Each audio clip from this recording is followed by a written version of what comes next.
And we are live.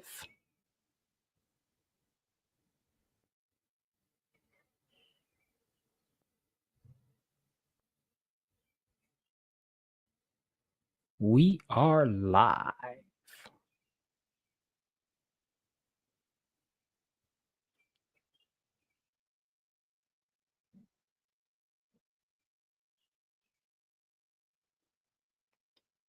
Aren't we? Aren't we live? Why? Why? What's good, Hannah? Why am I not?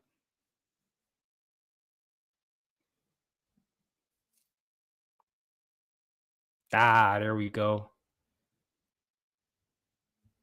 There we go.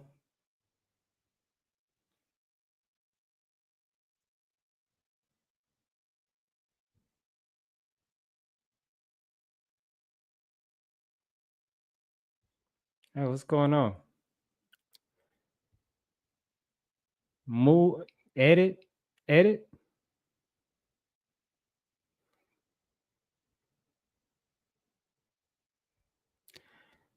not letting me.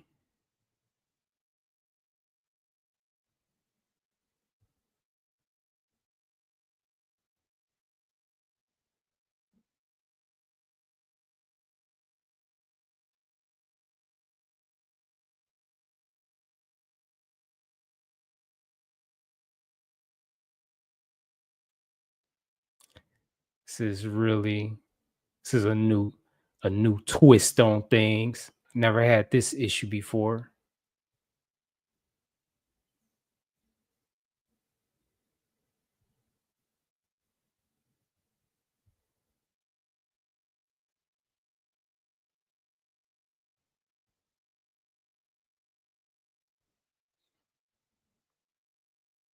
Oh, let me go on IG.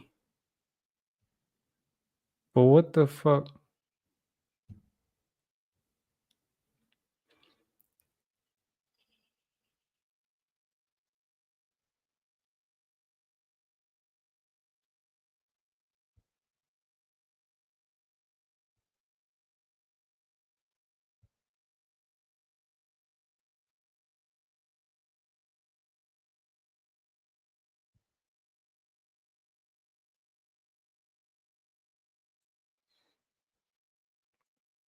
Shit.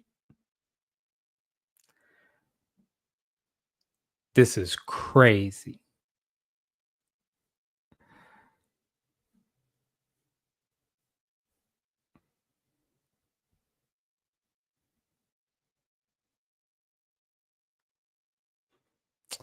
Man.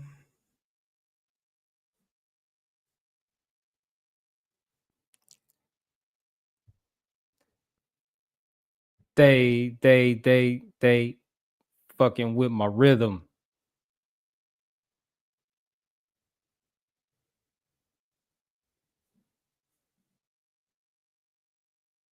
It's really interesting what's going on right now.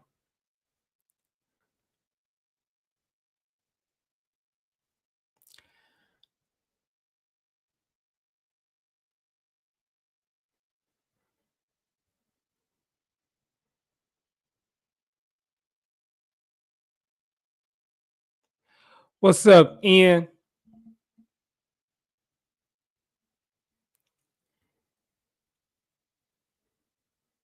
What's the best way to get your book? I'm having my website redone right now. So I guess the best way right now is send me an email. If you are not on my email list, then it's my email list. My email address is going across the bottom of the screen.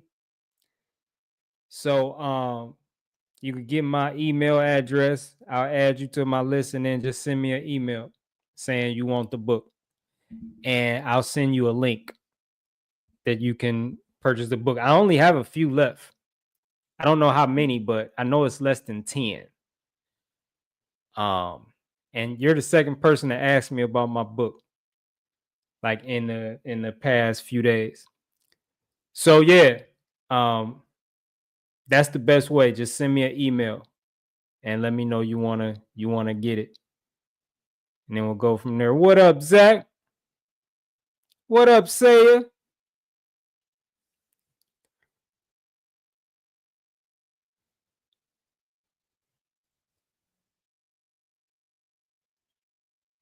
Why you asking? Do I have more energy on fruit? You having low energy levels?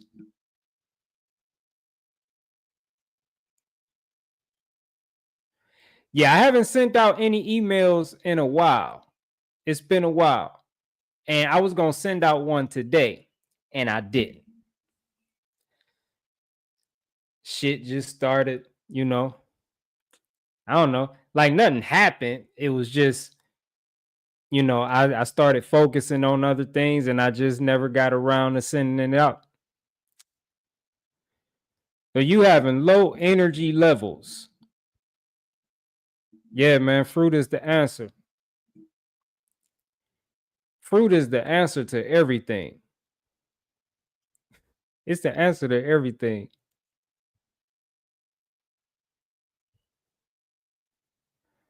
I don't understand why. It's really interesting what's going on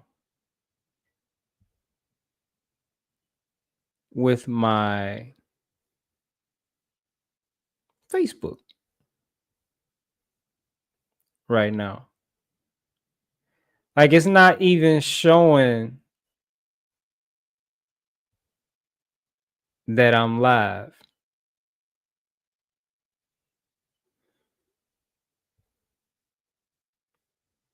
but it's showing that I'm live on here. It's really interesting.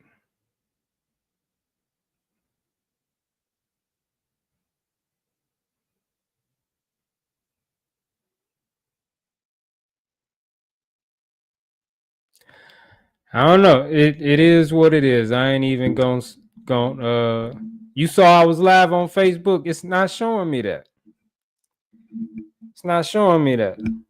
But if you could see it, that's cool. I don't know why I can't see it. Let me go on my let me try going on my phone.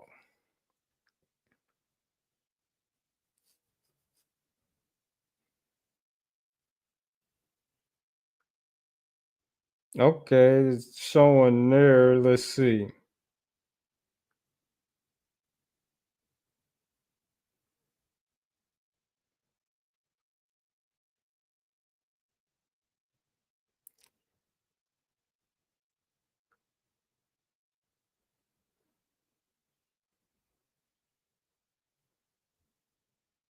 It won't let me change my fuck it, man.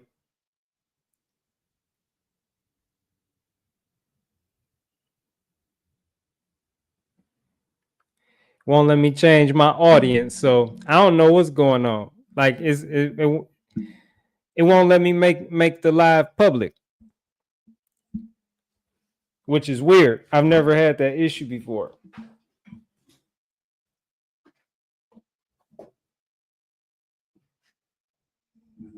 So it's like if we not friends on Facebook, then you can't see it. So what up, Jacob? What up, Butterfly?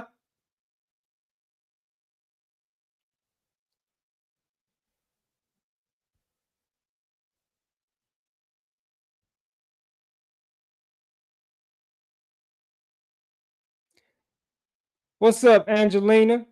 Fruit is the you got that right. You got that right.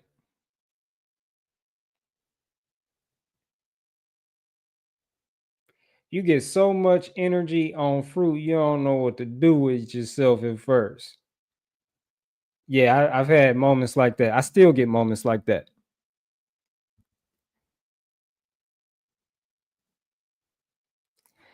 So let me see.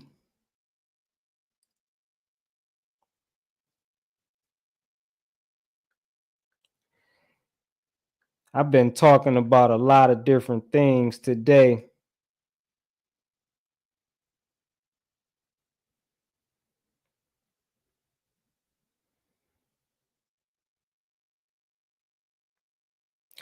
What I'm about to do, I'm about to share. Have any of you seen Christspiracy? I'm about to share the. What's good, Brian? All is well, brother. How you doing? I'm about to share the Christspiracy link with y'all. For those of you who have not seen this documentary, you can see it for free.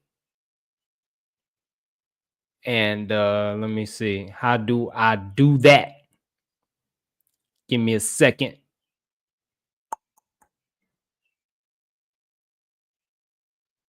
Okay.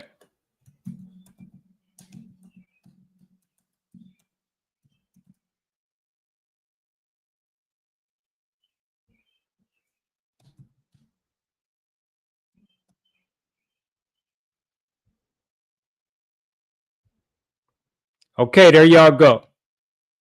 If you have been wanting to see the documentary Christspiracy, then there you go. You go to the website, Christspiracy.com, and you can watch it. It's free to watch. It's a powerful documentary. Someone in my overcoming addictions group asked me about that. Like, how could I watch it? And it took me a minute to figure out how, because I just had a link at first and that wasn't working. So boom, there you go. There you go. It's deep. It's deep, especially it's deep. You know how they use God for everything. God said this, God said that. You know how they use God to, manipulate people into doing things. You're a sinner and God is mad at you. And if you don't, if you don't get saved and pay your tithes and all these things, then you gonna go to hell. And so they've used God to trick the world into the killing and eating of animals. They use God to do it. Some of y'all might be familiar with it, but especially if you read the Bible before, it's probably in the Quran too. But religion has taught for forever that animals were the sacrifice for sin. So, we are all sinners, we're all evil, we're all bad, and we're all in trouble. And the only way to get right with God is you transfer your sin onto this animal. And then when you transfer all your sin onto this animal, then you kill the animal. And when you do that, now you'll be right with God. Although God said, "Thou shalt not kill." This is a huge contradictory. Not contradictory, a huge contradiction. And it's amazing that people have never questioned this. But that's where eating animals really took off and really just went viral. And so it's all about money. It's all about money. It don't have nothing to do with us needing protein or none of that shit. It's just money. That's what it's all about. And that's almost $1 trillion industry. Animal agriculture.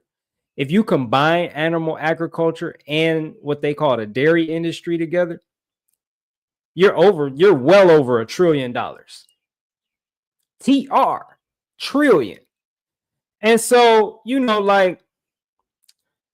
like back in the grip, the religious leaders, this is what they taught the people.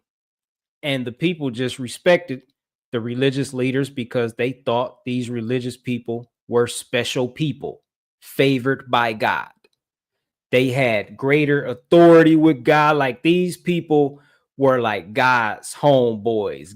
Like, that's my guy, right? And everybody else, if you weren't like a pastor, not really a pastor, but if you weren't like a priest or something, then God just didn't like you. And God wouldn't even talk to you. God would only talk to the priest. And so, once they've, brainwashed the people into believing all of this, then they start selling people animals for the sacrifice. If you want to get right with God, we got your sacrifices. We got doves, we got pigeons, we got goats, we got lambs, yada, yada, yada. And they're selling these animals so people could get right with God. And they used fear to manipulate these people. And so it's like, like today, how, like in the Catholic religion, sinners, they'll go into confession and they'll sit down and there's a priest on the others and they confess their sins. And then, the priest will say, you're forgiven or whatever, however that goes. But back then, when you were, you had sin on your consciousness or sin on your conscience, the only way to get right was to kill an animal. That's how it really took off. And then they would eat the animal, which don't make sense, because if you put all your sin on the animal, then you kill the animal, then you eat the animal, then aren't you eating the sin too?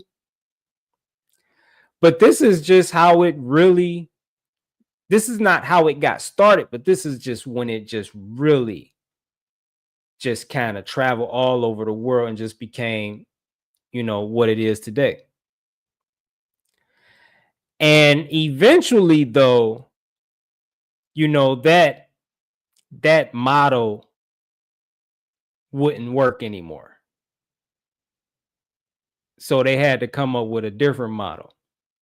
So the new model became protein. And instead of religious leaders brainwashing people and making people feel like they're evil and God is mad at them, now they have what people consider to be doctors. I call them quacks. Now you have these quacks, telling people that they need protein. And the best source of protein is animals. And they have, scientists who've been paid off telling people this, and they have nutritionists telling people this, and they have, researchers, and they had, they falsify the data, like all these different things. People of reputation telling us that we need to eat animals because we need the protein that they have. And so that's what it is now. And, but Christspiracy dives into the links between the killing and eating of animals and religion, and how it's all about money. So it's good.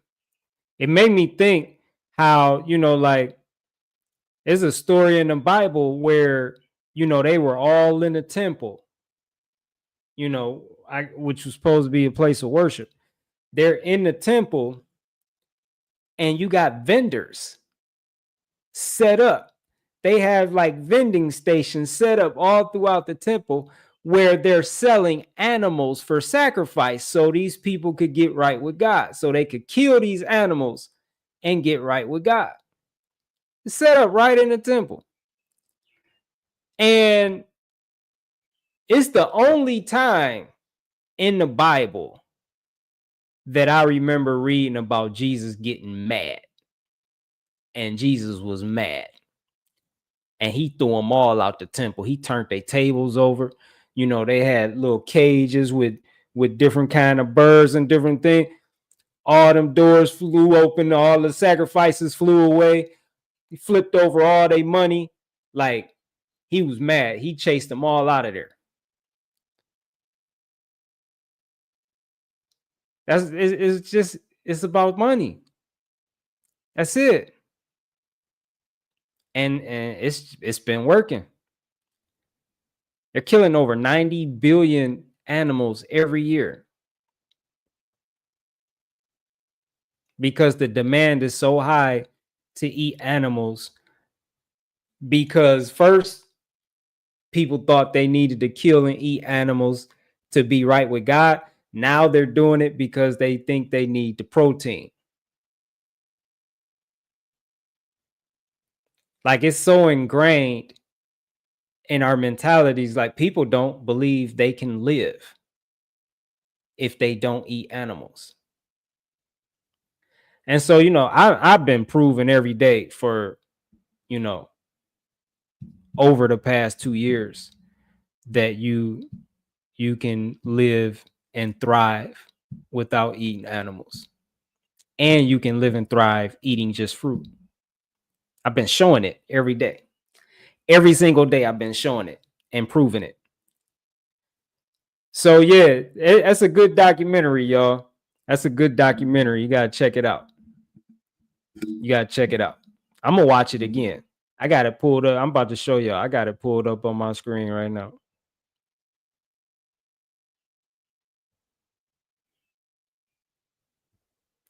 Hey, what about this? Let me ask y'all this. I just had this idea. And y'all let me know. Y'all let me know in the chat. What do you think about us watching this together right now? I could share my screen with y'all. We could all watch this together.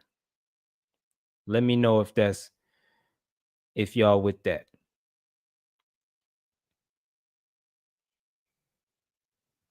Jeremiah, you an idiot.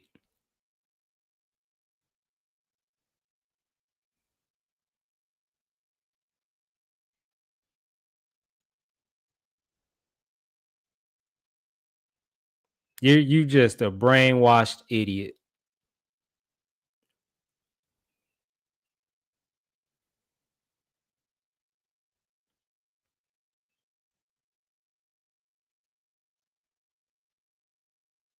Oh, Allie back.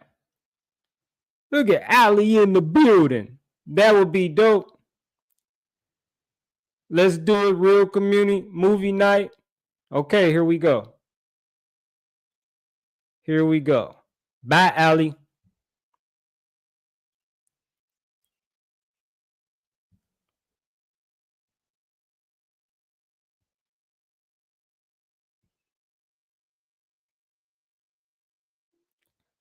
I don't know.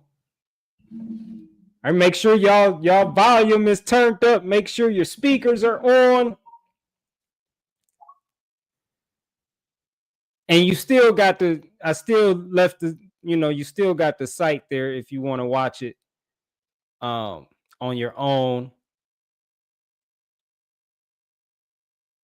But let's go. What's up, Monica? Allie's scared to watch it. Oh shit. I know you had to do this. Uh-oh. Now I'm nervous. I don't even know if I know the right email. All right, hold up, y'all. I think I had. Oh, you know what? I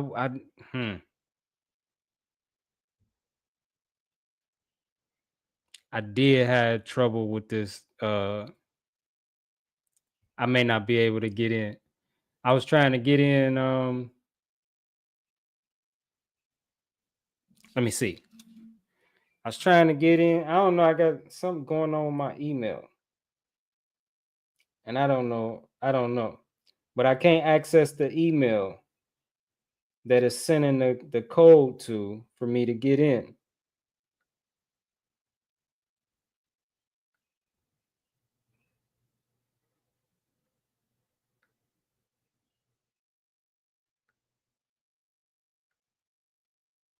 That would have been dope to watch it together, though.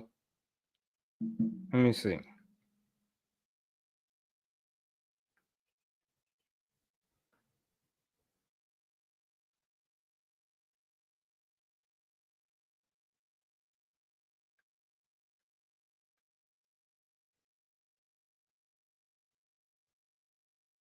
Okay, hold up. I might.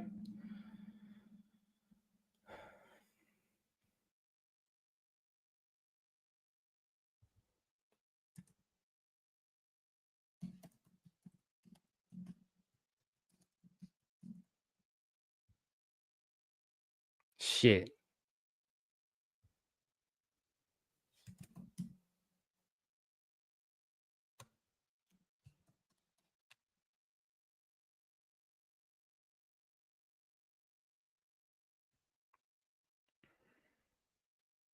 Here we go. We about to. Shit. Did y'all hear that? Motherfuckers been lighting dynamite around here.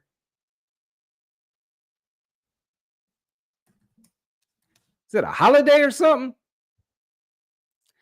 Okay, so if you want to watch this on your own, okay, I got in.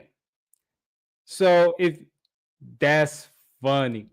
Here we go, Saya. I got it. So if you want to watch this on your own, you're going to have to create an account. I had to create a new account because the previous account that this was linked to, I don't have access to that email.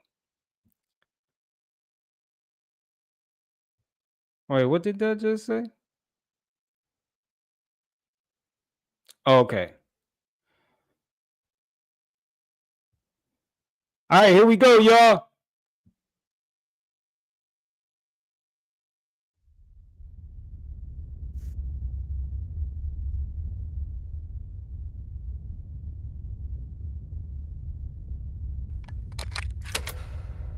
Is there any threat or danger making a film like this? Yeah, you just wait and see. You just wait and see.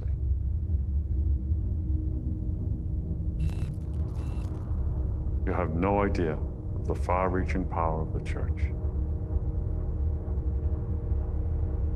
They will stop at nothing to keep this truth from getting out.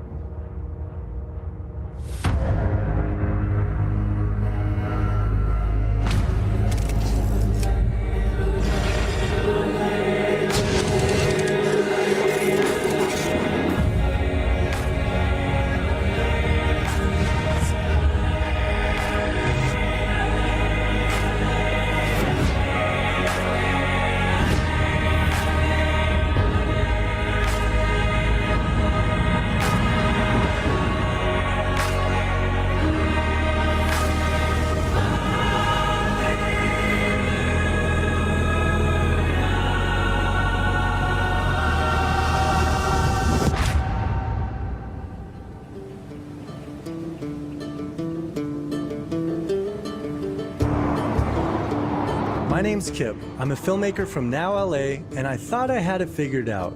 My previous films exposed the meat, dairy, and fishing industries' collusion with government, big pharma, and nonprofit health and environmental organizations.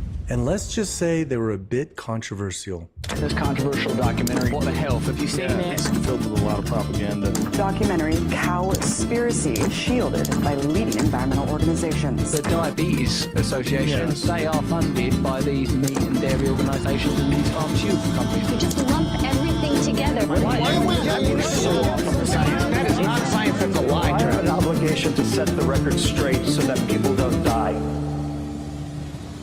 Though I wanted to be finished with the subject of eating animals, I was constantly reminded there was one more piece of the puzzle I was missing: the ethics of eating animals. And though I consider myself a quasi-spiritual Buddhist yogi because I love crystals, sacred geometry, did yoga a few times a week, and carried a picture of the Dalai Lama in my wallet, I didn't know much about the ethics of eating animals or where to begin. So I put the project on hold until at a screening and Q&A for one of my films, I heard a question I'd never heard before. Is there a spiritual way to kill an animal? I'll put it this way. How would Jesus kill an animal? Wow, it's a little much. I'm not religious, so I don't think I'm going to go there. So I don't know what to answer about that. But little did I know at the time, but this bold question would soon launch he and I on a journey into uncovering one of the biggest cover-ups in the last 2,000 years. But at the time, I didn't know what to think about it. Then, after the Q&A, he came up to me with his business card saying he was an aspiring filmmaker trying to find a Christian way to eat animals and needed help. I was highly skeptical, but something in my gut said I had to meet up with him the next day where he was living out of his van. And just start, just name who you are. My name is Cam, and I grew up in the heart of the Bible Belt in the Deep South to a 16-year-old mom and a 17-year-old dad. My entire life was church. I was raised in the church. I baptize you, my brother. I even had a career in the church as a Christian musician. Recently, I had to take a step back and question a big part of my faith, which is the question around eating animals. And it all started when I did the Daniel fast. The Daniel fast. Yes. What is the Daniel fast? It's inspired by the diet eaten by the Old Testament prophet Daniel, who only ate fruits and vegetables and grains and didn't have any animal products. And parts of the diet's goals to bring fasters closer to their religious roots. Daniel was a prophet in the Bible who proved to the king to be 10 times wiser, healthier, and stronger than all the other men in the kingdom. And his secret was that he refused meat and only ate vegetables. So I looked up this trendy vegetarian diet on the leading Daniel Plan website. And I want to welcome you to the Daniel Plan. Yet I was shocked to find a bunch of meat-based recipes like guiltless chicken breast tenders, grilled lamb chops, and even meatloaf cupcakes. And then when I tried calling them... So I've tried to ask this question multiple times, but I keep getting sent to a voicemail. If Daniel ate only vegetables, then why is there meat on the meal plan? I can't answer that, no. Hold on. Hold on just a moment, okay? And then things got even more interesting when I was on tour in the South and stopped by to document the Noah's Ark Museum, where I found out that Noah, like Daniel, was also vegetarian, which was a surprise to me. If you go all the way back to the original creation, God made everything perfect. There was no death, no bloodshed, which means nothing was eating meat. And we see that in Scripture. In Genesis 1:29, man was vegetarian. So if you go back, Noah and his family were still being obedient to that. After the flood, of course, is a different story. Noah was permitted to eat any meat. Wait, so now that I think about it, it seems kind of weird. If he was vegetarian his whole life and he loved animals so much... And he rescued them, yeah. Yeah, he essentially pulls off the world's largest animal rescue, and then he eats them after? Yeah, in one major sense, yeah. So it's not that it's a sin to eat meat. See, I grew up on a farm, and I know in our modern culture, there are situations where people are not doing the practices properly, and I like to see that done a little bit better. And I think most Christians would echo that as well. He did make a good point about the farming practices, so I went to the Noah's Ark buffet to see what their practices were like. Yes, so do you guys have your own farm where you raise and kill your own animals? No. No. Can you tell me where you get your meat from? No. No comment. Oh, why? No comment. So, yeah. She didn't really want to talk about it, so I looked it up myself, and it was Cisco Foods, the leading distributor of factory farm meat brands like Smithfield and Tyson. And as it turns out, 99% of all animals for food are factory farmed. So I started to think, what would Jesus do when it comes to eating animals? And even more specifically, what would he do when it comes to killing an animal? Why does it matter if Jesus killed or ate meat? What does that have to do with anything? To me, it matters if Jesus killed or ate animals because my entire life has been based on following Jesus. There's even a phrase in Christianity called, "What would Jesus do?" that we ask ourselves when we're faced with a moral or ethical dilemma. Does everybody have their WJD bracelets on? Do you know what that is, everyone? They're just a reminder, be a better person, live a better life. The fact of the matter is, whether you're a Christian or not, or even if you don't believe in Jesus, your entire life, everyone in the Western world's entire life is affected by the church. Christianity is the largest religion in the world. There's 2.3 billion Christians worldwide. 65% of the country is Christian. 88% of members of Congress are Christian. And every single president in the history of the United States was a Christian or believed in God. In America, we don't worship government, we worship God. I, Joseph Robinette Biden Jr., do solemnly swear. I'm a Christian, a conservative, and a Republican in that order. God bless the United States of America.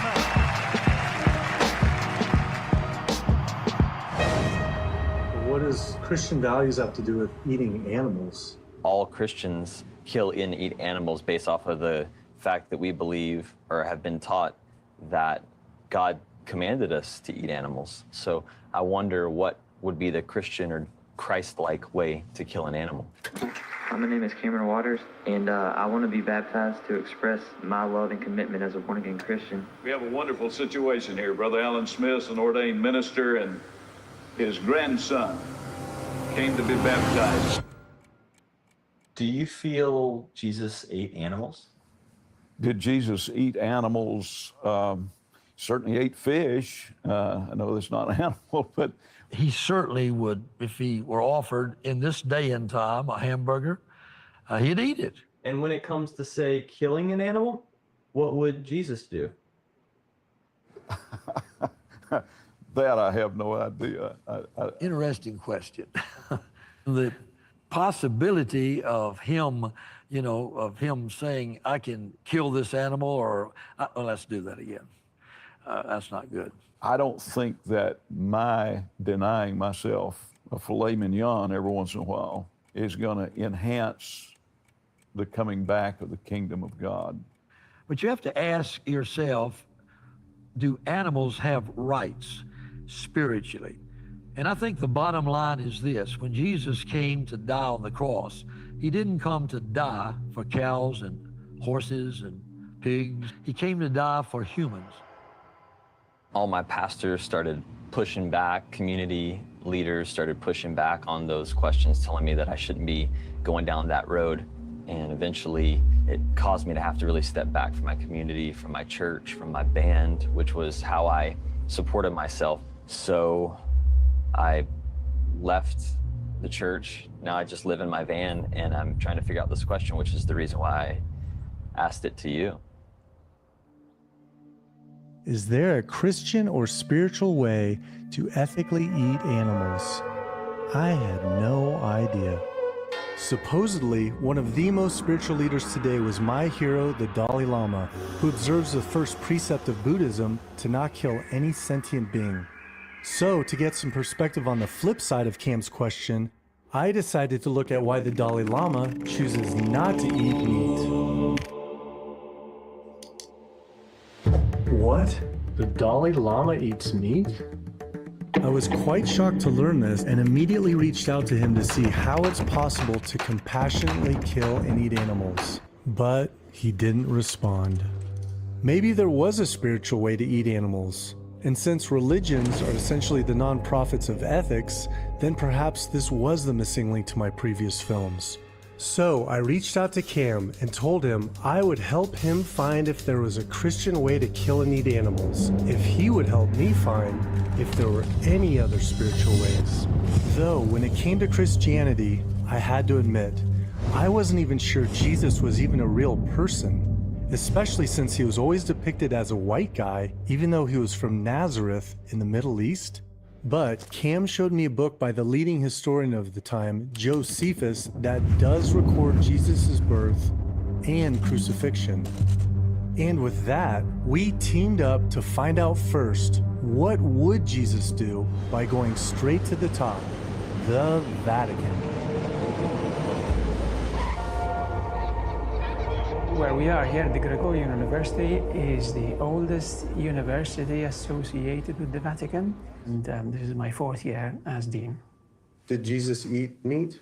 Yes, of course. I mean, I don't think there is any doubt that Jesus had meals including meat, because it was part of the Passover meal, for instance, as we know, that a lamb was sacrificed. How would Jesus kill an animal? But I suppose Jesus would kill an animal in the less painful way possible. And how is that exactly? I don't know. I mean, it depends on what you have at your disposal. If he had a lamb and he had anything at his disposal, how would he do it? I suppose imagining Jesus with a knife in his hand, slitting the throat of a lamb, isn't this particularly cruel, isn't it? Because a lamb is something that aspires for life, as all living things do. So it seems very inconsistent to consider Jesus engaged in terminating a life in that way. So maybe he didn't kill or even eat I think we need to wrap things up. We realized our best chance to find out what would Jesus do was to find an expert on religion and animals, and found Oxford theologian Dr. Andrew Lindsay, who has written over 35 books on the subject. He was reluctant to do an interview, but finally accepted.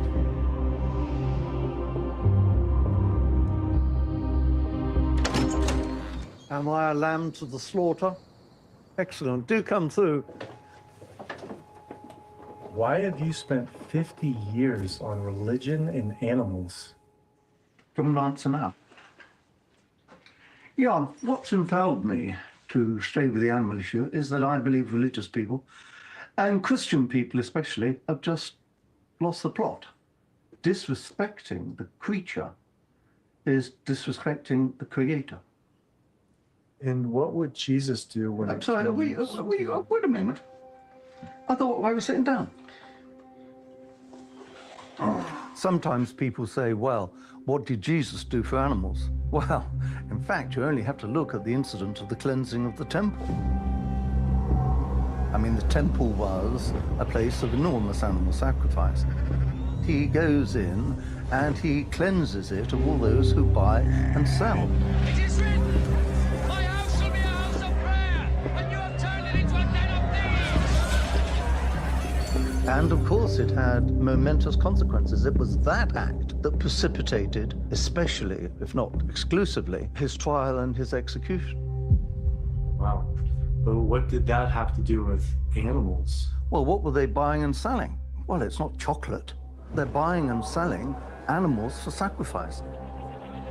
I had no idea there was a specific historical event that led directly to Jesus' crucifixion 4 days earlier, known as Den of thieves. A den of thieves. But sermons today only mention Jesus being mad about the money. No more exchanging money. He poured out the coins of the money changers and he overturned their tables. But looking into the past, there were hidden clues. Because the buying and selling of sacrificial animals was what sustained the temple. The truth is that the temple at the time of Jesus was a mass slaughterhouse.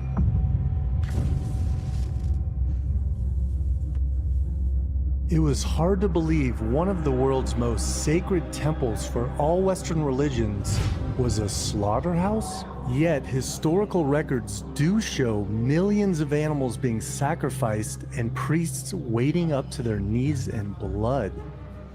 It was time to visit the Holy Land.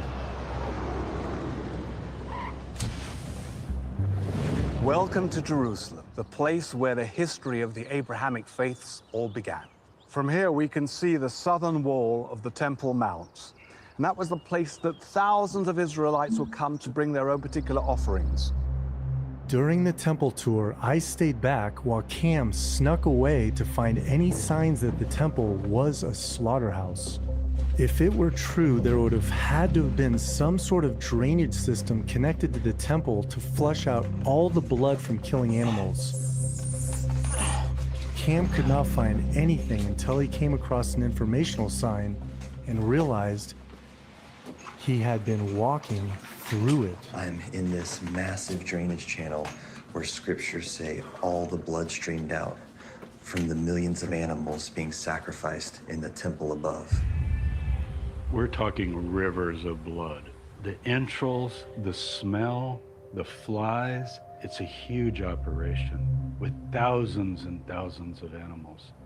And next to the temple, archaeologists recently found thousands of animal bones that came from hundreds of miles away.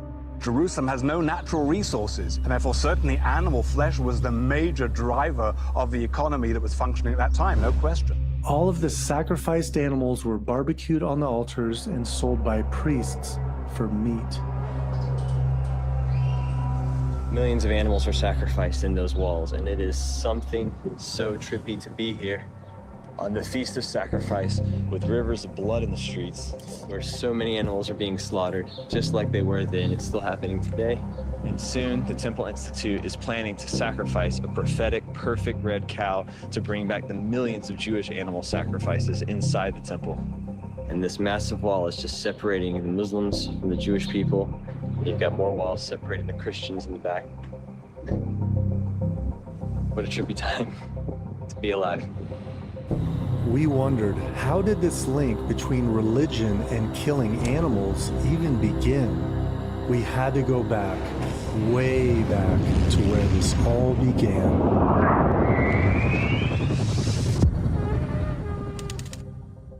Prehistoric societies saw animals as ancestors of the tribe. They were the totems. They were sacred. That changed anywhere from 6,000 to 8,000 BC, when the first humans in the Middle East learned to domesticate animals.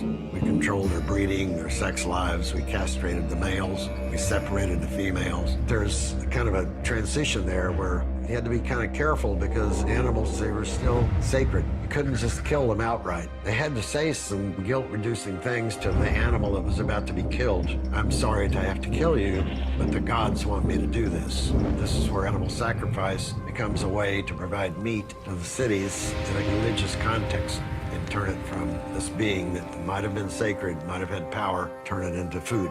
And eventually it evolved into a religious system where our God says, yes, you have a license to do this. You have dominion over the earth. Dominion is the principle which guides all Western religions' views towards animals, which led to the widely known spiritual ways of killing animals for the marketplace, known as kosher and halal. Animals were the first form of money. We took animals out of the wild and made them property, tradable objects. In fact, the word capital comes from head count of the herd. A herd measured their wealth in terms of heads of animals. One of the words for money is pecuniary. That's from an old Latin word, from livestock. Live stock. The livestock industry has been under regulatory attack. Those are harsh words, I intend them to be. Government and religion have been intertwined by killing animals for profit for thousands of years. During the time of Jesus, the temple was making tons of money and taxes from killing animals for meat that funded the Roman Empire. Was this kind of money still being made today? It turns out where it costs $500 to $1,000 to be organic certified, it costs anywhere from $1,000 to $40,000 to be kosher certified, and its market size may reach over $25 billion in 2 years, only to be rivaled by halal, the Muslim equivalent to kosher, which expects to reach $1.1 trillion this year. This all made us think, when Jesus called the temple a den of thieves, was Dr. Lindsay inferring that Jesus was not only speaking out against the money changers, but also killing animals that led to his crucifixion? So while we were in Israel, we wanted to go visit Nazareth to see if we could find any historical clues of who Jesus really was.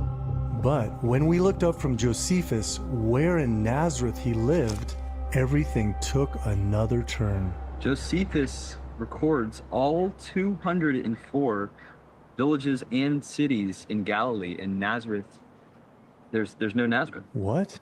No Nazareth? The only thing I thought I knew about Jesus is that he's from Nazareth. But we then looked into the Encyclopedia Biblica, and it states it's very doubtful Nazareth was the dwelling place of Jesus. It's not in the Old Testament or the Talmud, and it doesn't even appear in any historical map or records until 200 years after his death. So why do we all know him as Jesus of Nazareth if there may not have been a Nazareth? What was this title referring to?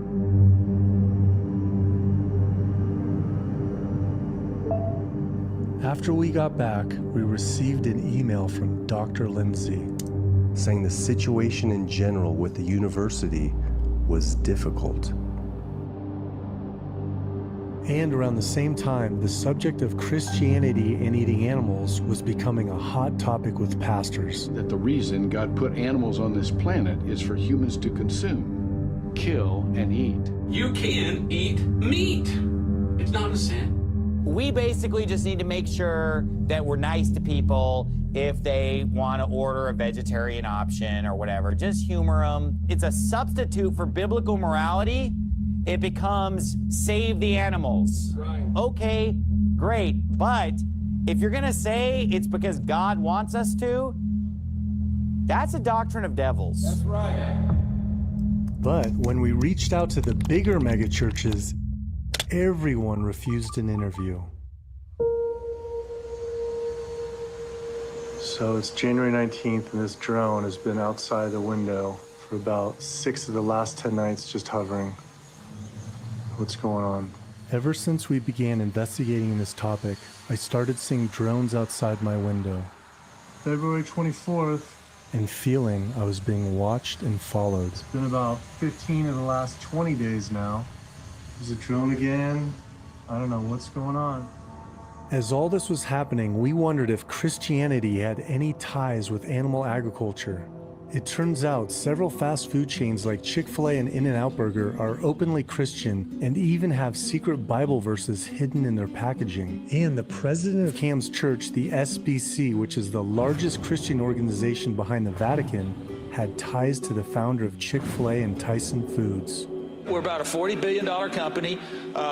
Beef is about 40% of our sales. Chicken's about 30%. Can we just lay our hands towards these two brothers? Let's just pray for them. And the SBC recently posted a video on respecting animals. And I think non-human animals merit our serious attention. They're also vulnerable. They're also voiceless. But then immediately deleted it with an apology saying it didn't align with their mission.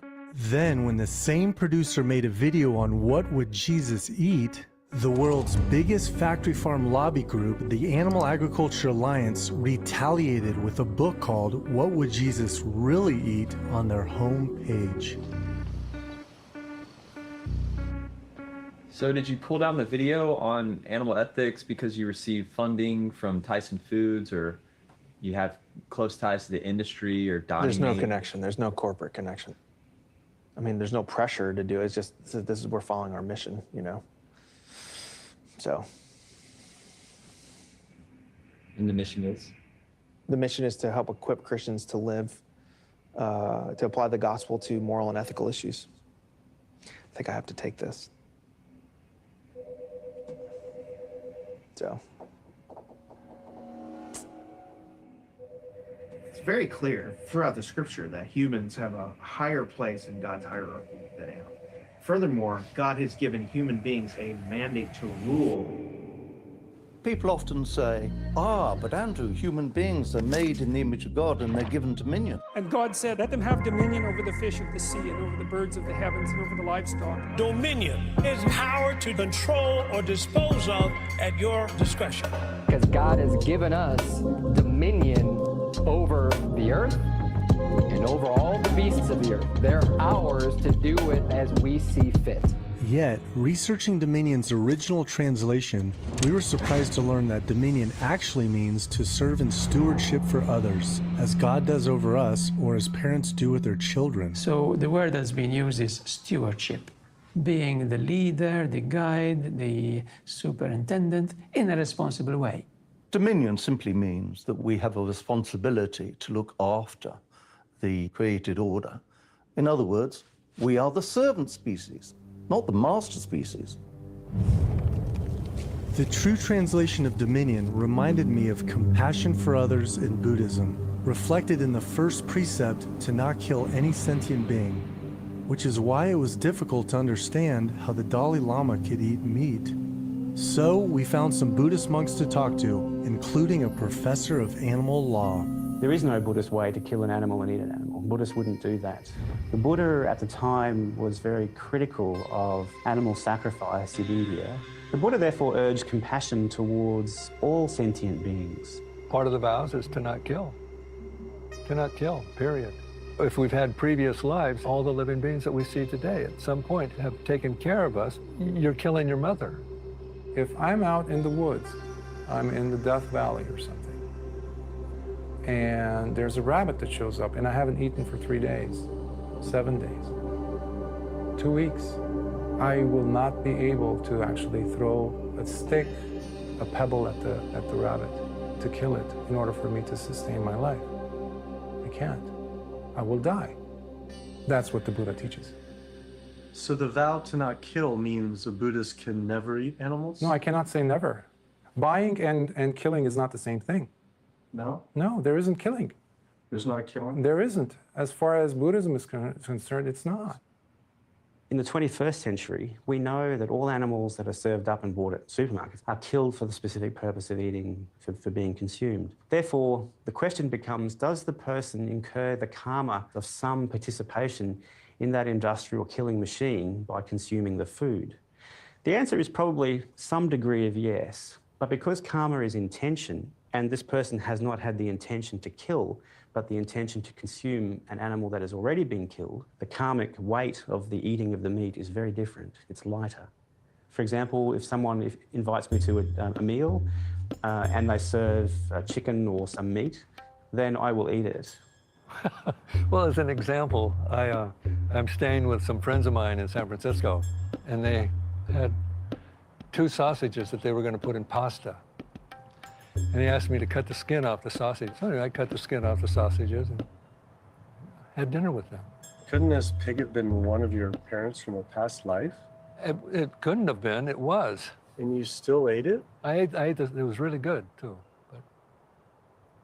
The host and the comfort of the host has precedence over the fact that this animal's been killed some time before. Well, what if a Buddhist is at a buffet and they can serve themselves? The way you do that at a buffet is very different to the way you do it at a private dinner party. So like the buffet here, a Buddhist would never choose any animal products? Yeah, that's right. So if a Buddhist chooses to eat meat, who's the animal killed for? It's killed for the individuals who actually had the intention of killing the animal. Well, why did they kill it? For the money. And whose money did they take? The consumers. And who's that? Not just me.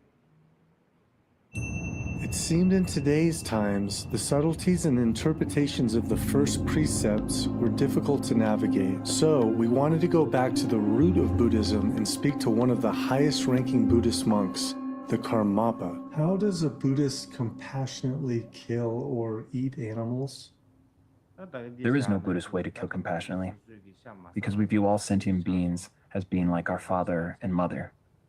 We have to consider it like eating our parents. And that is really quite difficult to do.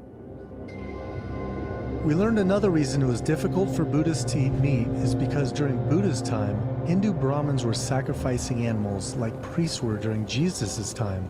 And according to some traditions, to save the animals, Buddha offered his own life instead.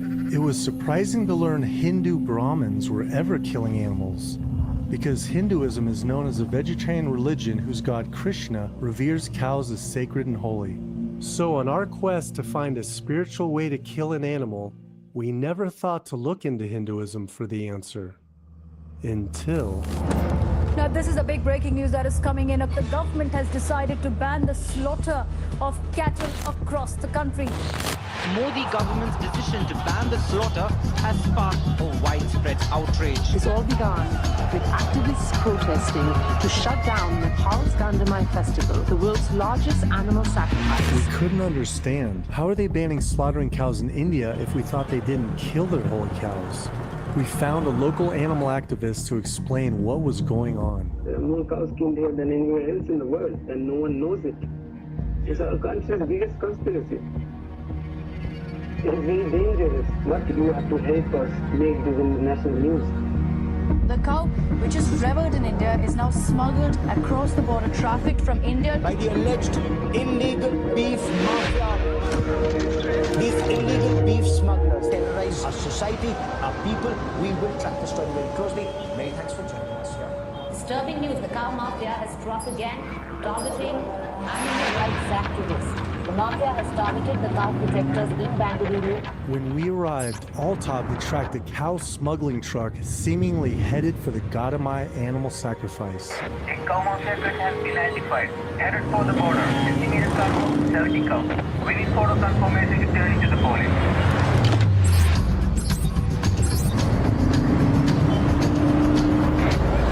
There are cows in the truck. They're pulling over. Careful, they may be armed. Don't get out.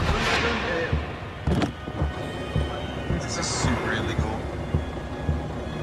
Let them pass and we can click it.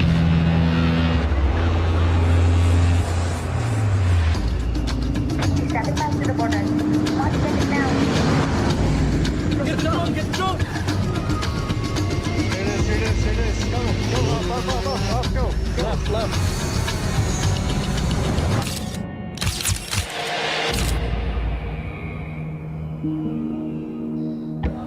We reported the smuggling of the 70 stuffed cows to the police, but surprisingly, they turned us away.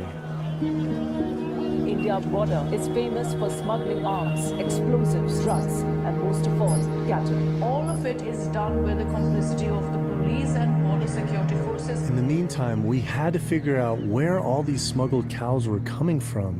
Altop sent us undercover to find the surprising answer. So they don't want human to see this because there can be problems. We use only the security camera, with the spy camera. We have to blur out this guy's face or helping us shoot here, otherwise they're going to kill him.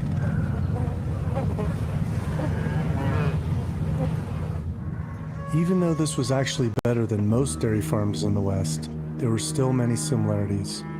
Like how each cow is artificially inseminated to become pregnant. Then, after birth, her newborn is placed next to the mother until she starts milking, then taken away. If her newborn is male, he's useless. So in India, he's tied outside in the sun and starved to death since Hindus aren't allowed to kill cows, whereas every other dairy farm around the world kills them for veal. Then the mother is injected with oxytocin, which tricks the cows to contracting as if she's having another baby, thus causing her to release milk more rapidly. Females repeat this cycle 3 to 4 more pregnancies. And what happens after that? They die. They say they die naturally after that. How do they die naturally? They are reject हो जाती हैं. Reject होने के बाद cut जाती हैं. Once they stop giving milk, then they are sent to slaughter. So all these holy dairy cows are sent to slaughter? Yes. Yes. It's true. We are the biggest exporters of beef, shamefully. It's very difficult to make people who drink milk understand that the meat industry and leather is fed into by the dairy industry. All the dairy cows and dairy buffaloes end up as leather? Yes, of course. Mammary glands.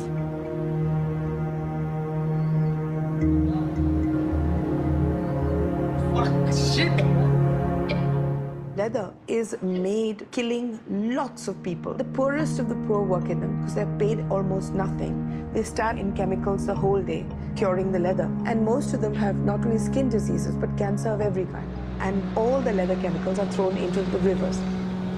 And where does all the chemicals go? It's going to the Ganges. The Ganges? The sacred Ganges River?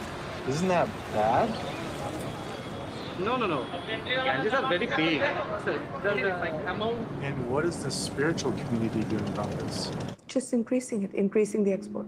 All across the world, this industry operates on the basis of guns, political support, media support, both of them manipulated with money and backed by religious feelings. But don't Hindu scriptures encourage consuming dairy? All rubbish.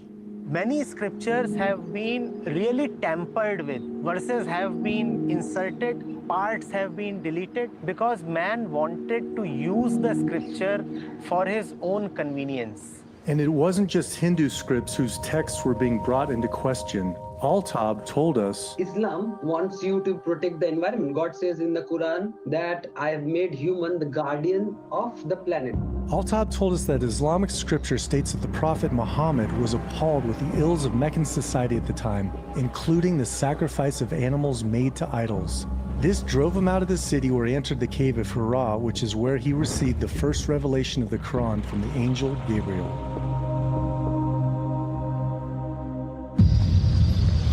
Later that night, activists tracked down another cow smuggling truck.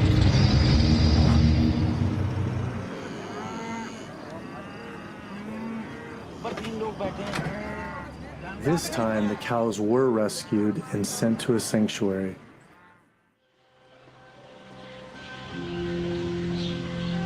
My grandfather started the first dairy farm in India. There was no organized dairy before then. Do you drink dairy yourself? No.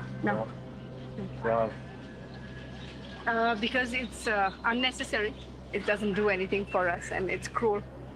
The meat industry is just a conspiracy of silence. Nobody talks about it, nobody shows it. Do you consider yourself a spiritual person? No. No. I believe that doing is better than praying.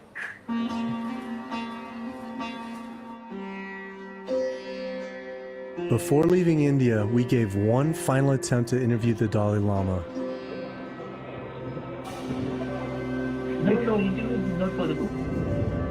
Just after, though, he made an official statement that said, "It's all right to have meat of dead animals that's not slaughtered for meat." We couldn't figure out how that was possible. But on the way home, Cam realized he had a Christian friend who was famous for eating animals who weren't slaughtered for meat. Hey, welcome to Food for Louis. We're going to continue with the roadkill series, and we've stumbled across a fox. Oh yeah, look at that meat. I started YouTube back in 2012 with a channel, Food for Louis, where I just kind of pushed the limits of, I guess, what it meant to be a carnivore in its rawest form, eating roadkill, squirrels, pigeons, and rabbits. But there was one thing I did which really just got me in a lot of trouble. I'm going to be eating my goldfish. That caused uproar. All the national papers were printing massive articles on it. 7 of my videos got taken down. I was the #1 wanted person from the RSPCA. Friends from church were really worried and they said, "We'd love to pray for you. We think you need help." People are going to know you as psychopath. I was like, can't you see this is just completely hypocritical, that you're offering to pray for me and that you're worried about me? And yet everybody in my church was happily eating hamburgers and chicken and fish and everything, and they just had no issue with that and didn't make the connection. Realizing how his church was morally all right with him eating certain animals, but not others, was a bit confusing and made us feel like we were in some sort of matrix. So in the movie The Matrix, the characters believed that they were living their lives freely, but really they weren't. All that they saw was an illusion that was created by this matrix. And we can see a similar mentality when it comes to eating animals. I refer to this as the carnistic matrix. Carnism is the invisible dominant belief system woven through the very structure of society that conditions us to distort our perceptions of our behaviors and creates a gap in our consciousness, so we don't really realize what we're doing. Without awareness, there's no free choice. Carnism is why we are able to love dogs and certain animals and eat others and not recognize the contradictions, how they're not in alignment with our values. We don't make the connection between the meat, eggs, or dairy on our plate and the living individuals those foods once were. Would you like if someone ate you? No, I wouldn't. Well, then why should I eat this poor harmless animal? But do you understand what I'm saying? We didn't kill this animal. It's good for your body. Jesus created animals for us to eat. God has given those animals unto us. And this is, of course, where you'll have the sick people of the world that are just twisted in their head because they don't have God and they don't know the Bible and they don't know the truth, who will elevate the status of an animal or of a beast to be that of a human being. Let me just put this thing to bed once and for all. It was impossible to be a vegetarian in the Old Testament and be right with God. Could not do it. Impossible. Yes to meat, all meat. You know, dog, cat, whatever. What if a host served a Buddhist dog to eat? Why? Would it be different? Why would it be different? Oh, so a Buddhist would eat a dog? Well, I wouldn't eat it. But wouldn't that offend the host? What if they were serving a unicorn? I've never even heard of that situation occurring. Today, on the summer solstice, began a week-long festival featuring dogs served up as food. People from all over Asia come to this city to eat dogs, and we've rescued thousands and thousands of dogs. I started going undercover into these slaughterhouses. It was so shocking and so devastating, and it's that pushed me towards making the connection that there's no difference between a cow or a pig or a sheep or a dog. And a lot of people don't know, but I don't just do dogs. I go into pig slaughterhouses and cow farms. But every time I rescue one, I saw myself dying there. Anyways. Sorry. Stricken. Messed up. My belief in a religion died while I was there. And there's no God on a kill floor. In that moment when an animal is being pushed to their death, there's no hope. There's no chance of a better life. There's no tomorrow. No divine intervention.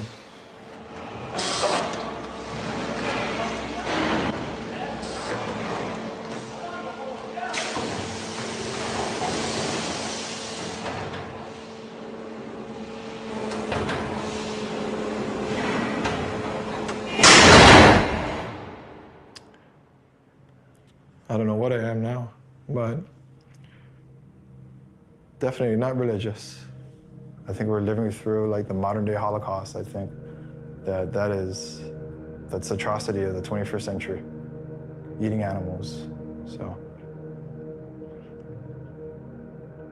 The oppression has these qualities of both being very subtle and being universal. Well, the beginning of discrimination and oppression is first given to the child when she asks, "What am I eating?" You only eat turkeys Why? and chicken and pigs and cows. The pigs are nice, and chickens are nice, and cows are nice. And then it continues that similar living beings, one should be cared for and the other must die. And that's basically what happened to my family.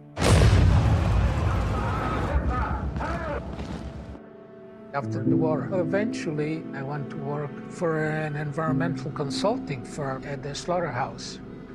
And I was walking around taking notes, and I suddenly came across piles of heads, hearts, hooves, and animal bodies. My first reaction was remembering the body parts that I saw in Auschwitz, the Jewish victims, the members of my own family that perished in those camps. The use of cattle cars to transport my people to the death camps. The housing in tight wooden crates and identifying the victims by a number, the deception, so that people outside the walls didn't really know what was going on.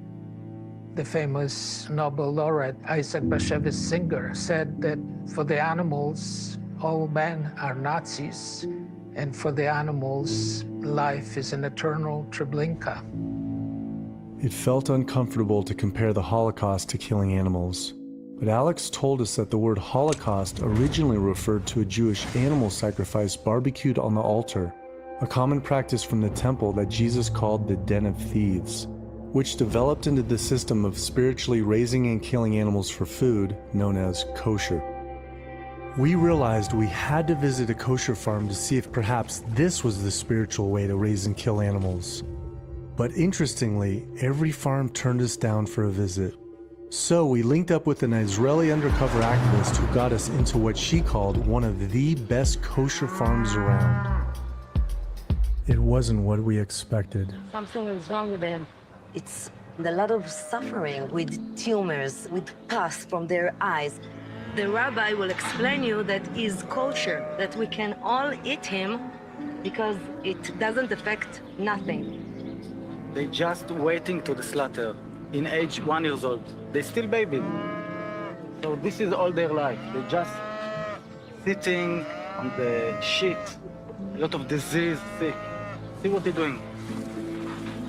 We are eating energy of misery and suffering and a lot of pain, and it's getting inside of us. Their suffering is so big, really. And they're kind, and they're beautiful, and they don't deserve it. Kosher farming didn't seem any different, but Tal took us to a rabbi who has killed over 1 million animals to see if the kosher killing is what made it spiritual. אז הסכין הזאת היא בעצם סכין שאפשר וניתן להשתמש בה לשחוט בעלי חיים כשרים. הוא מנגב את הסכין עם סכין כל כך חדה וחלקה ללא פגם. הוא לא מרגיש בכל התהליך הזה. I can show you a video. For kosher, you first take the cow into the machine. Strap up the neck and rotate the body 180 degrees. Then the throat is slit. The cow is hung upside down to drain the blood. This is not to be confused with halal, the Islamic interpretation, which requires only rotating the cow 90 degrees, facing Mecca, saying Allah Akbar, praise God, before slitting the throat and hanging upside down. These methods are intended to reduce suffering. Like this. 1, 2. That's all. Okay? This is good for animal. You see in the movies, everything is so clean, and how they have this slaughter box, and with this music. It's not like this at all. They can see everything, they can hear everything, they smell the blood. It's just, you know, it's like a massacre. And with a lot of violence, this is it. It's a violent thing to do.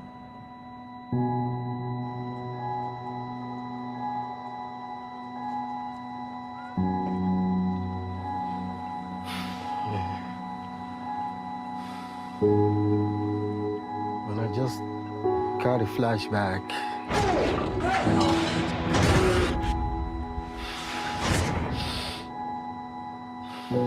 I saw the suffering in their eyes. That was the first time I saw an animal cry. Then I said to myself, this is really terrible. There's no kosher in Israel. What do you mean by kosher? There is none. Not feeling kosher was any more spiritual. We wanted to see if humane slaughter was the answer. And we found a certified grade A humane slaughterhouse in Cam's hometown. Hey, no, y'all can't be here. Y'all need to back up now. Y'all need to back up. They really didn't want anyone to see what's going on in there, especially how slaughterhouses use ex-prisoners on parole to kill the animals.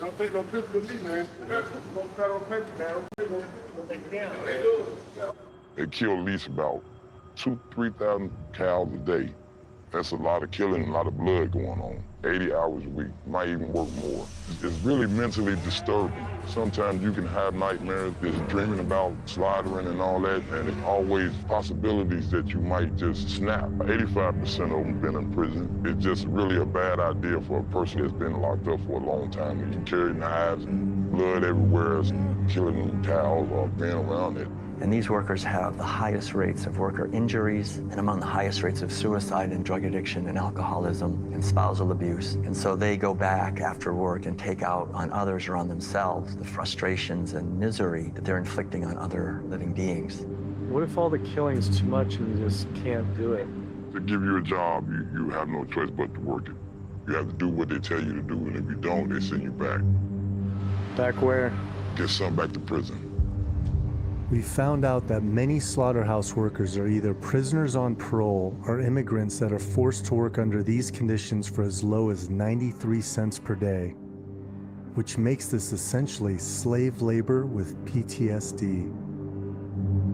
The model for slavery actually begins with, again, animal domesticators in the ancient Middle East. And the next form of it becomes human slavery when females and children were traded among the early herdspeople. You look at slavery, you look at indentured servants as children, you look at a lot of things that used to be normal. Certain things that we used to do that now we would look at and say, oh no, that's terrible. As we evolve, they fall away. You know, we can eat them, we can do whatever we want to do with them because they're just animals. And that was the same rationalization that people used for slavery. These people aren't human, they have dark skins. This is a woman. She's not totally human, she's a woman. We can do whatever we want to do with her. Anybody who says we've got to deal with the human issues first doesn't understand how animal oppression is informing human oppression. The oppression of animals is intensifying the oppression of women.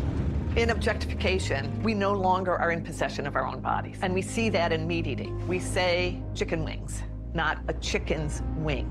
It's like leg of lamb. No, it's a lamb's leg. Reinforcing the idea that someone's only, you know, are you a breast man, are you a leg man, an assemblage of body parts? Because body parts can't talk. So when we construct humans as better than non-human animals and then create oppressive systems, we are speciesists. Speciesism is an oppression interlocking with racism, sexism. They're all working together as oppressive systems. Seeing how animal oppression is interconnected with human oppression in this industrial system, we wondered, maybe the spiritual way to raise and kill animals lied outside the system in local free-range regenerative farms that were getting so popular with morally conscious meat eaters. The most popular in the country is Polyface Farms, led by Christian farmer Joel Salatin, who says he kills animals on his farm in a way he hopes Jesus would. Well, you know, when the New York Times calls me a rebel and an evangelist, yeah, I'm certainly an evangelist because I'm preaching that this is actual, you know, food and farming truth. We believe in providing a habitat that allows the animal to fully express its emotional distinctiveness. Oh, in this cage? Just so you know, it's a shelter. It's a shelter. Cage sounds restrictive. Hi, ladies. The pigs now, they're not just bacon and pork chops. They actually become co-laborers and fellow team players in this great healing ministry, you know. And their lifespan is how long? A pig would live, I don't know how long a pig would live. They'd live a long, long time. You know, we harvest them before they get old and tough.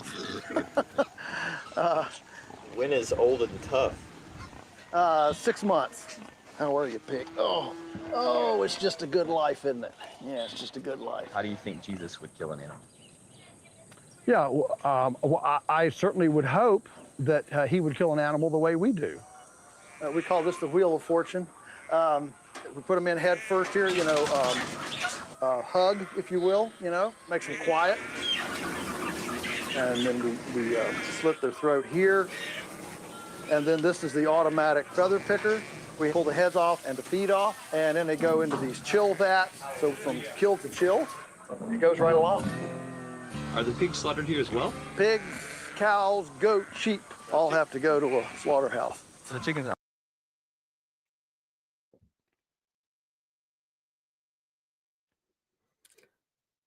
All right, y'all. What do y'all think of that? I'm about to get off of here. That's why I stopped it. This movie is an hour and 45 minutes long.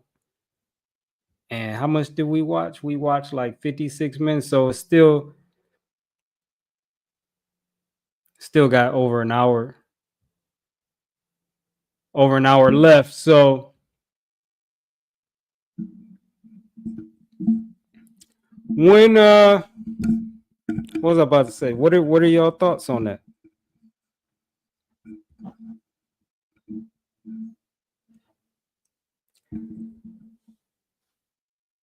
Anybody have any thoughts on that? Yeah, say it. That's the point. Yeah, fuck religion, Christian.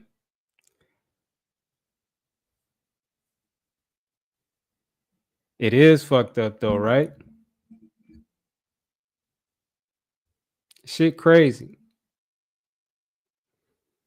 That's right, Sheed. You right, brother.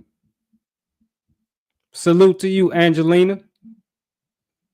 Vegan for over 10 years. Salute. Hey, you right, Sheed. Nobody answered that question.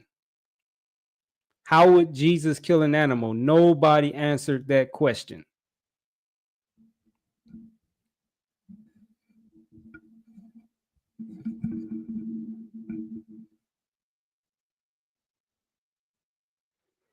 Some people left alive.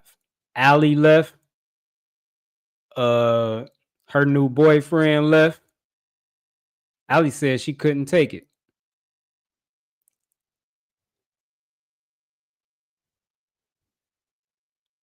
Hey, what up, CJ? Salute to you, my brother, and thanks for sharing that. CJ said, I found your page 3 weeks ago and stopped eating meat immediately. This hits home.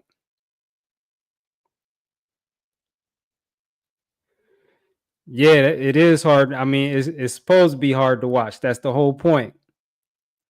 That's the whole point. It lets you know what's really going on.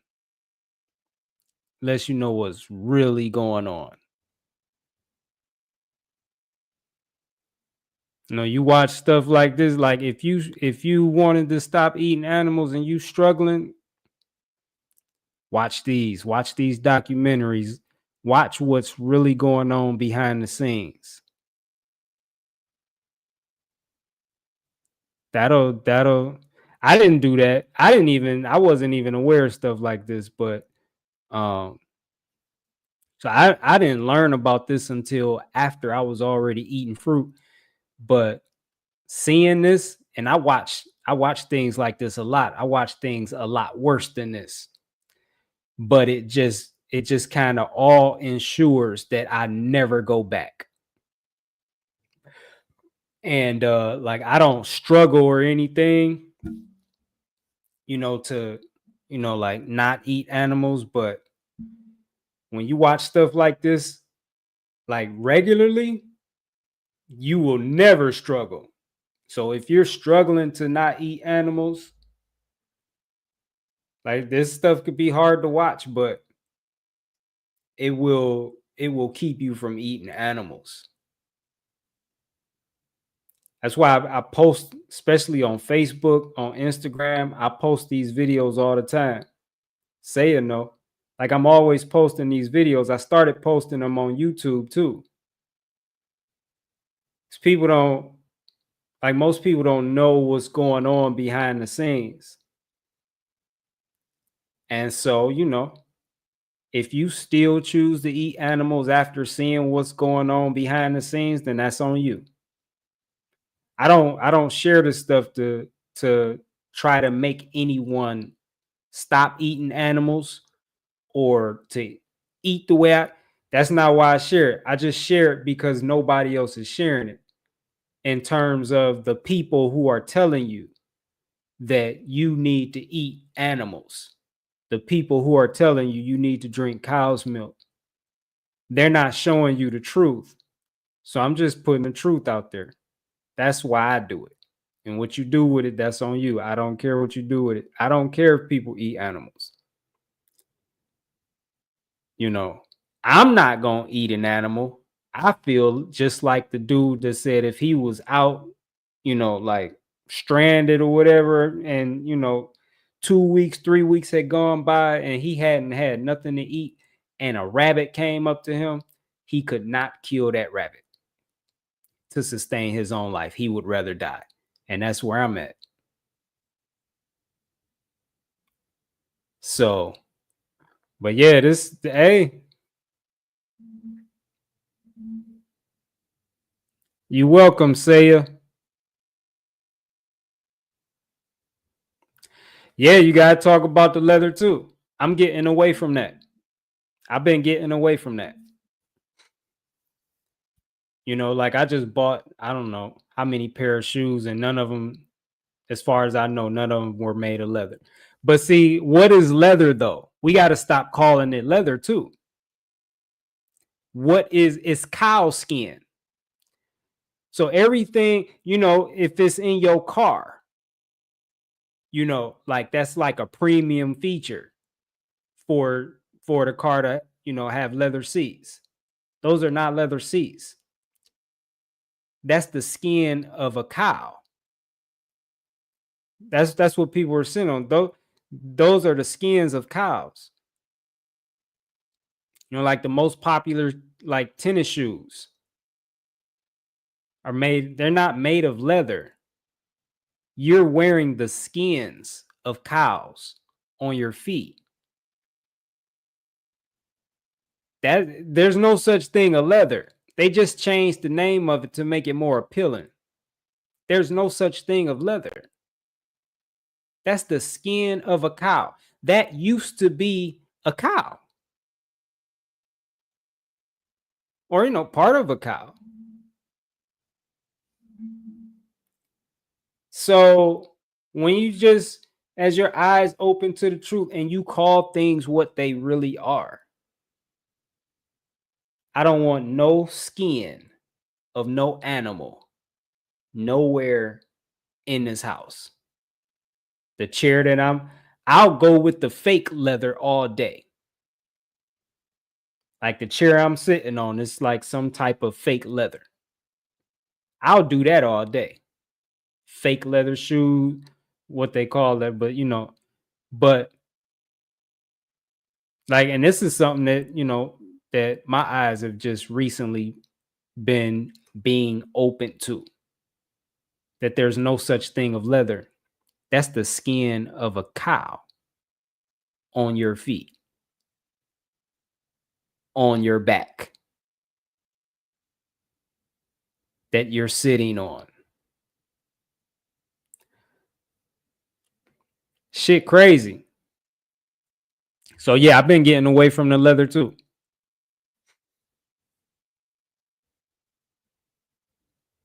Your car vegan? Yeah, that's what up. That's what up. Animals don't deserve. What did animals do to deserve it? It is evil. 100%. And it's just ironic that these atrocities, these evils are being committed by God's people. Right? Oh, let me like, isn't that ironic that these evils and atrocities are being committed by God's people? They're like the biggest perpetrators of these evils, these crimes.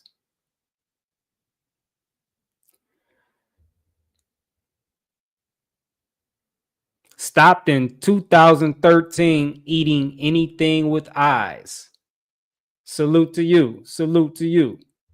This is not on Netflix. You can only, I put the site is, you got to go to that website, Christspiracy.com. You go to Christspiracy.com. It's free to watch. You just have to create an account. And to create an account, you just enter your name and your email address. I had to create a new account so I could watch it with y'all this evening. And it took me just seconds to do. But it's free to watch. They have a pay it forward option where, you know, you could help support the movie because you know, I donated to the movie and I'm a producer in the movie because of the amount that I donated. So they have that option because, you know, of course, it cost them a lot of money to make it, and the movie's not in theaters or anything, like, and they're allowing us to watch it for free, just accepting donations. But yeah.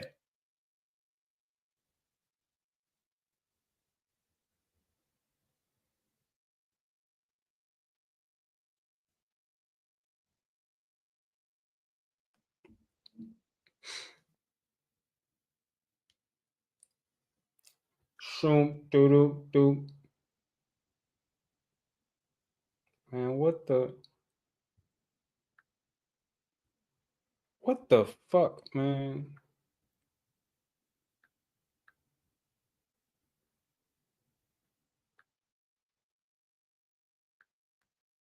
Can I use more Apple?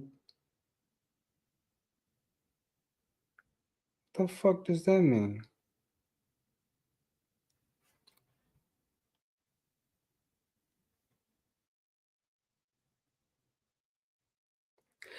Yep, but I'm about to get off of here, y'all. Hey, that was pretty dope, though. I think that was pretty dope to watch a documentary together. I got a bunch of them for y'all. Maybe we'll start doing like movie nights together on Mondays. What did I eat today? I started off with mandarins. Then I had an avocado after that. Then I went to the market, little fruit haul. I picked up a watermelon. I picked up 2 cantaloupe. I picked up 2 honeydew and more mandarins because I ate all the mandarins I had this morning. Bought 2 more bags of mandarins.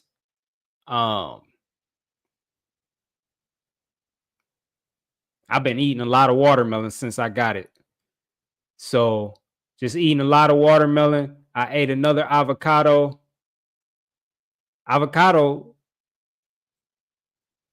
it's not the last, it's kind of the last thing I ate, but I did eat a little bit of watermelon after the avocado. And that's it. And I'm about to go work out, get this late workout in. Who sound crazy happily married?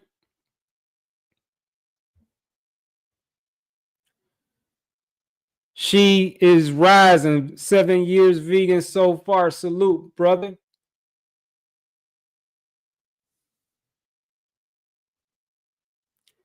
I just created an account and will watch with my wife tonight. That's what's up, guy. I'll be back on. I'm on every Monday evening. So come back on next Monday. Let me know your thoughts on it.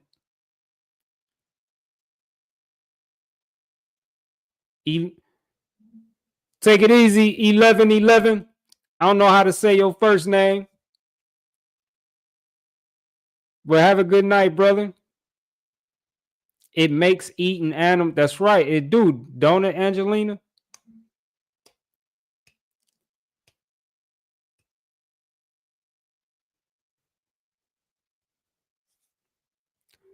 Angelina said it's eating animals. It's why so many are so violent in this world. That's a fact. That's a fact. People don't make that link to or make that connection between eating animals and being violent, eating animals and being hateful, eating animals and being depressed or being miserable or being suicidal, being full of anxiety, being depressed. Like, people don't make these connections. But like the lady said in the movie, like, you're eating energy. Everything is energy. And so what is the energy of these animals right before they're murdered? Well, what would your energy be like if you knew you were about to be murdered? Like, if you were just in like a cell and you could hear people being murdered, screaming, you could see it. Like, what would your energy be like knowing that you're next? It's the same. That's how their energy is. They're afraid. depressed, they feel hopeless. They want to live, they want to be free. And so you're eating that in, like people who eat animals eat that energy. That's why you, like you said, that's why we have all the violence. That's why we have all the evil, all the hate. That's all diet related. We are what we eat. Like we say it all the time, right? You are what you eat. You are what you eat. You are what you eat. Well, if you're eating the energies of depression and misery and hopelessness and fear, we are what we eat. You see that all throughout the society too. People are miserable. People are miserable. Everybody's on some sort of drug. People use people like what people eat. They use what they eat as drugs. I mean, because a lot of it is like, if you're not eating from nature, if you're eating things that man made, you're not eating food anyway. They put drugs in that. People are fucked up. People are hurting. People are miserable. And nobody's making that connection that we are. It's interesting because we say it all the time. We are what we eat. We are what we eat. And people are eating animals and they are becoming what they eat, and they still don't make the connection.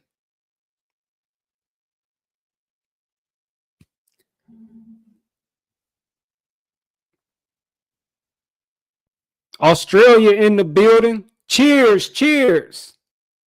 I've never said that in my life.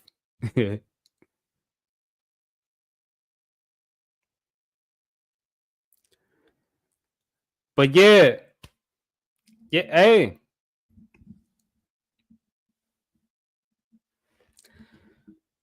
It's deep. I could keep talking about this a lot, but I do need to get off of here so I could work out. And I think my son got something going on early tomorrow morning. I don't know.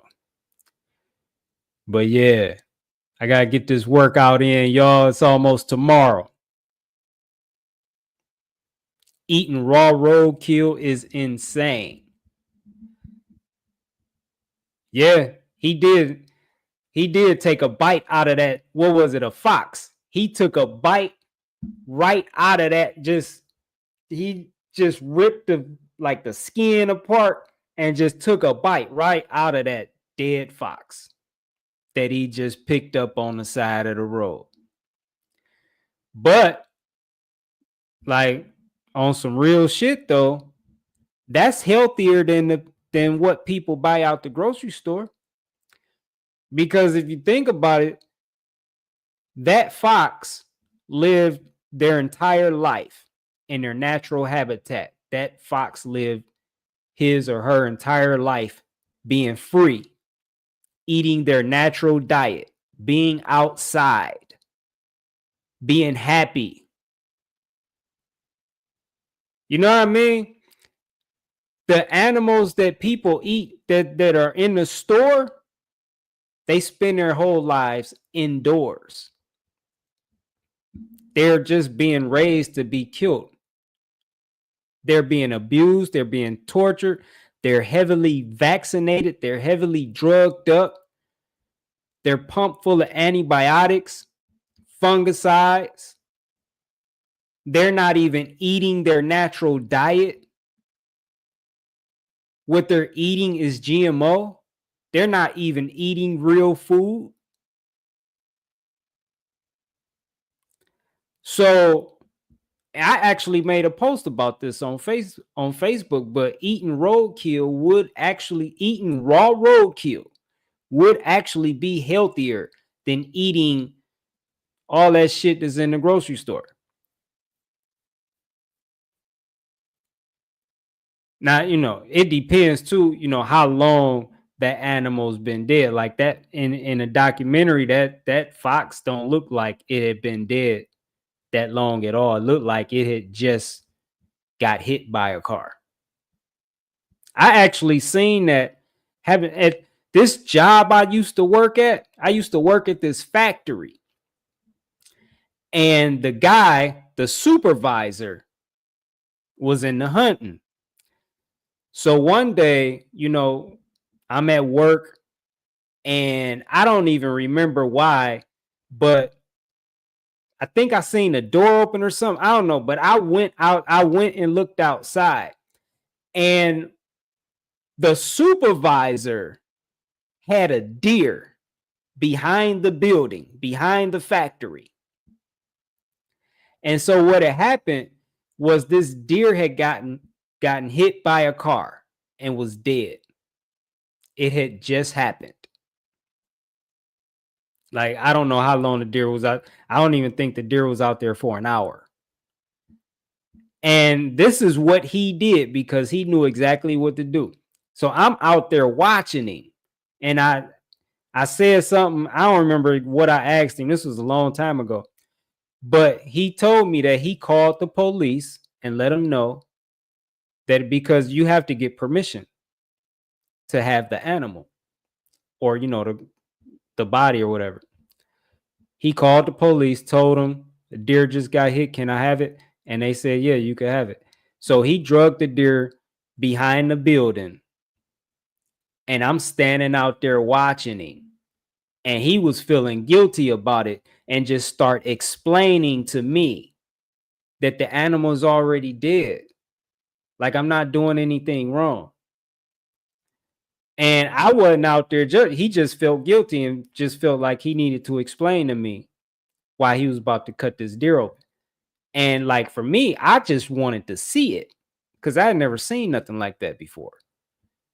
And so I watched him, took his little knife off his hip, and he cut that deer like from the neck all the way down to like the groin. And then he split the skin open, like wide open. And I'm watching him do all this, and he's just going in there with his hands, and he's just taking all the guts out and just dumping them, on the ground next to the deer. I'm just watching him pull all this stuff out of this deer. And then from there, I don't know how he got it home because he drove a little ass car. And, like I'm at work, so I couldn't stay out there the whole time. So I ended up going back in.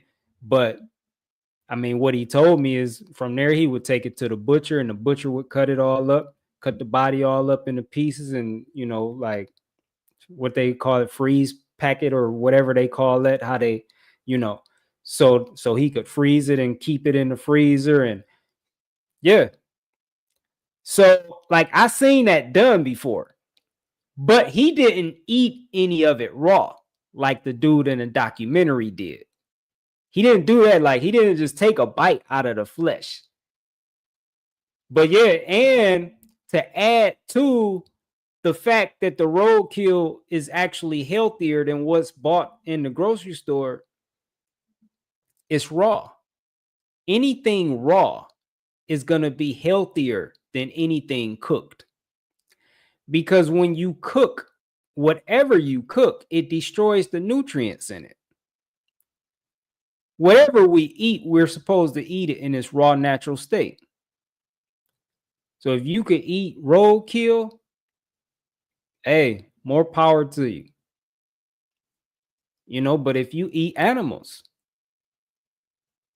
you should be eating the animal in its raw, natural state. It's gonna be healthier. So although like seeing that dude eat raw roadkill is healthier than eating anything out of the grocery store. That's a fact.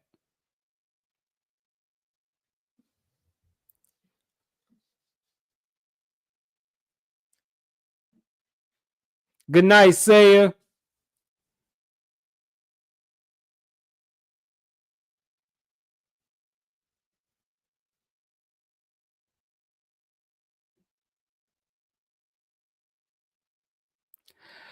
Yeah, but y'all keep making me talk, man. I've been trying to get off of here. But I'm about to get off of here for real this time, because damn, it's almost 11 o'clock. But yeah, maybe next Monday, man, when we come on, we'll do another movie night. Maybe we'll either finish Christspiracy. I got some shit for y'all to watch. I got some shit for y'all. So this may be a new thing. But yeah, good night to everybody. And y'all all have a great night. And I'll see y'all around. Talk to y'all soon.